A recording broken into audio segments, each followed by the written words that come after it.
I always win things in my second season. That's what he said. That's what he delivered. I always, factually accurate, win things in my second season. Nothing's changed. Factually accurate. And he's done it by finding his plan B. And that leads to a huge question that I'm intrigued to know what Spurs fans feel about when it comes to the future of Ange. But what we're going to do in this video is we're going to break down how both teams went about it, how they were trying to get the job done. And actually, I've got to touch on this. I have to touch on this. One thing that no one has spoken about. I'm amazed no one's touched on this, because it is in a cup final, these fine margins are everything. And in this final, it was the difference between the winner and the loser. But let's start off with the tactics of the game, because I think the personnel made a massive difference to how both these two teams set up. And I quite like the way that Man United set up, but I think there's just some glaring problems, isn't there?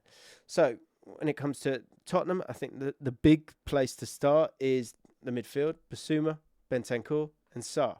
No Maddison, no Kulusevski, who have been so crucial to them in the games that they've played against Man United, where they've been really, really comfortable.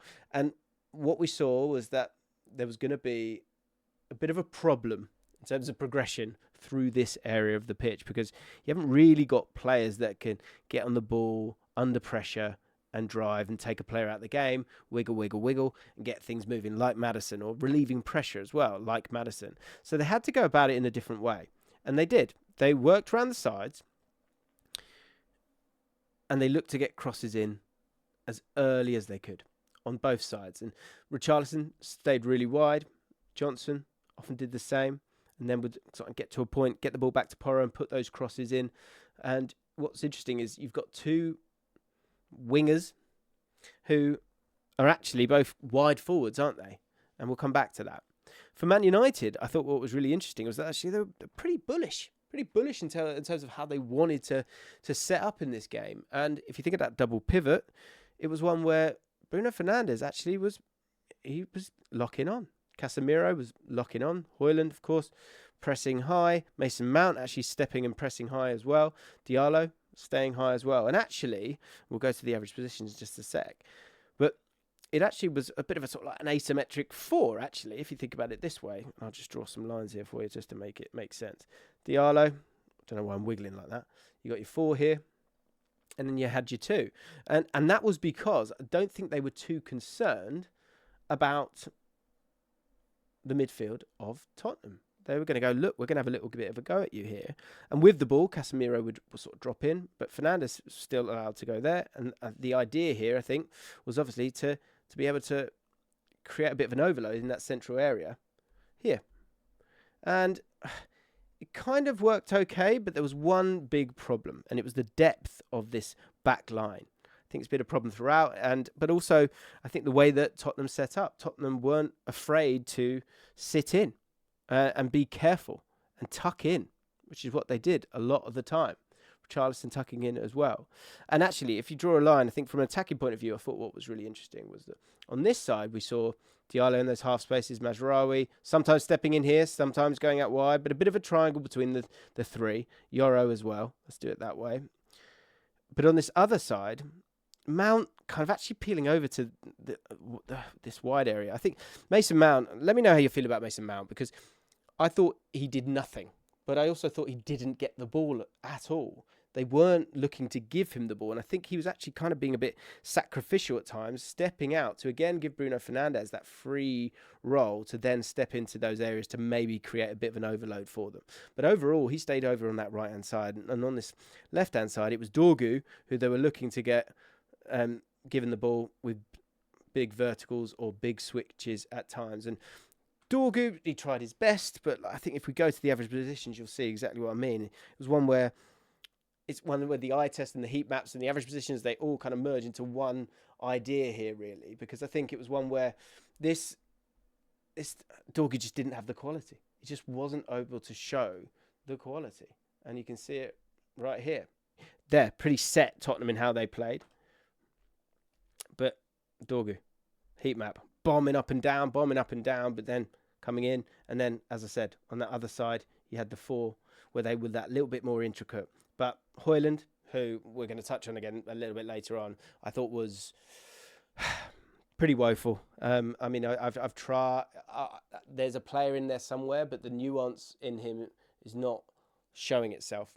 The development this season maybe is just low on confidence. I wrote about this, my whole Man United team really, for, poor quality, low on confidence, and a tired team as well. And I think Højlund is a great kind of representative of that.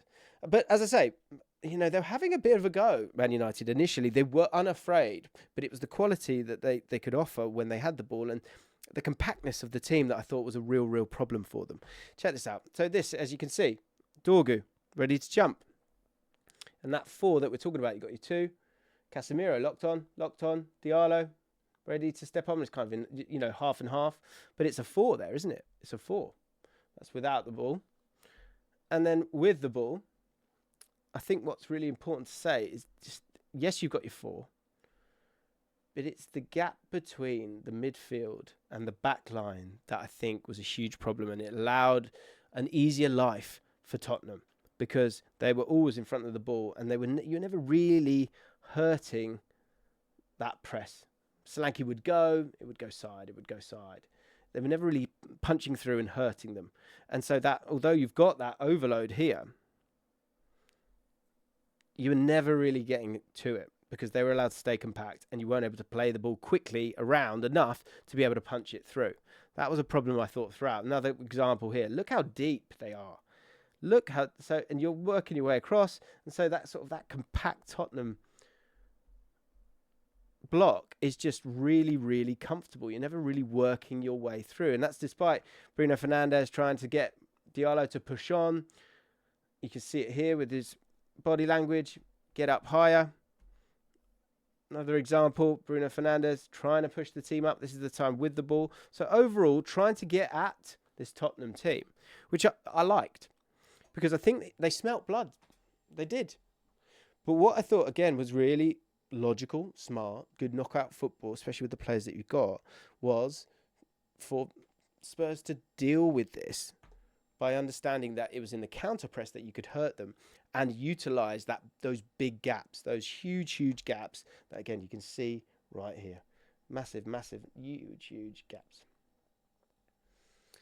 But in the counter press, that was where you're going to do it because it didn't really have the intricacy of a Maddison or Kulusevski to get the ball and drive. And the goal comes from that kind of moment, really. Here's the first example of it. This is when there was a long ball that was played and they would look to win that ball, but importantly, they would look to try and get their own overload here. 1, 2, 3, 4 of them. Richarlison stepping in, Sarr being there to help create that box to win that ball, because once you do win the ball, because of that back line, there's an opportunity to progress the ball and get into that final third, get those crosses in there, and then use the profiles you've got, Richarlison, Sarr, Solanke, Brennan Johnson, of course, to give yourself a chance. And so that was one moment of it. And this, of course, is the goal. And I think, first of all, you can praise defensive quality here. And this is something that Sarr has. Bruno Fernandes thinks he's absolutely fine here, playing that little pass. But by having those bodies in there, he actually does a bit of a double movement where he kind of goes one way and then reads it and goes. But two things can be true, and this was a limited Spurs team today. They didn't have the confidence, the lack of confidence was there for all to see, because once he wins it, you think, go, break, be dynamic. He actually just sort of was like, he was just sort of swirling around trying to kind of figure out what to do. Because I think the plan here was to crash the box, to get crosses in. We saw it throughout the game, certainly the first half. Get the ball, get it in early, get bodies in the box as well. Use the strengths that you have because you don't have your usual strengths. And so that was really clever stuff from Ange. And as we see it play on, forgive me, some really important moments here. First of all, creating that triangle, Bentancur understanding the space and driving up the pitch a little bit to allow more bodies to get into the box. It's a really crucial bit of movement from Bentancur, because he's never going to go and beat a man, because we know that. But in terms of having those rotations, allowing the whole team to get up and to get more bodies in the box, by having him up here, you can then lay it off. And again, as I say, this team knew what they wanted to do. They were never going to go through the middle, really. It was always going to come from those crosses around the side. And of course, the goal comes from that. But there's something that no one is talking about, and I think it has to be touched on. Because Brennan Johnson is Spurs' top scorer, who's going to be a key threat. He has been scoring goals all season long. So you have to be vigilant. You've got to be switched on. And Dorgu, in the lead up to this goal, in a cup final, when the margins are so fine, you cannot do what he does here, in my opinion. Luke Shaw very, very clearly says, he points at him twice. He goes, get tight to him. Get to Brennan Johnson. Get goal side. Get one arm either side of him so that you know where he's going. Hold him. So that you've got a 3-on-2 here. Not a 2-on-2. A 3-on-2. Sorry, I had to. But he doesn't do it. He asks him again. He points again. Get him. Get tight to him. And he's sort of starting to twig. He's sort of starting to listen. This is as close as he gets. That is honestly, I know it looks like nothing. That is unforgivable. In a cup final, when you've been told twice by your left-sided centre-back, and go and watch it back. He has a look before. He sees Porro and he knows Mason Mount's got him. So that is his man. The goal scorer in this game that's won the cup final is his man. Get an arm either side of him. He doesn't do that. He doesn't get tight enough. And the goal, as we've seen, comes from exactly that. And those are the key little moments that make the difference. That it leads to that chaos. And it leads to Brennan Johnson being able to get the other side of Luke Shaw to get the tiniest of touches, to cause the chaos that leads to the goal that wins the game. It is that small. These things are that small. But as we say, 27% possession in this game. I thought it was just so different. And we saw this at Eintracht Frankfurt. We saw this against Bodo Glimt. And as he said knockout football's a little bit different. Can we minimise the moments? And that back five, that Spurs fans have been hanging on to that. If we've got this back five, we've got a bit of a chance. I thought substitutes made a huge part in this game as well. First of all, we go back to Højlund now. The difference that Xerxes made, and you just wonder if he'd been fit, the difference it could have made. Because I thought Højlund was just having little battles all the time, and it was easy. It was 1-on-1.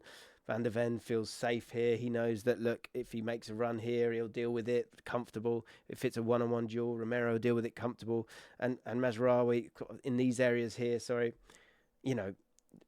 unable to just wrap it into him really, because you can't really trust him. That trust is a huge thing. That bit of quality is a huge thing. And, if we go to the momentum bar here, this screams a lot to me.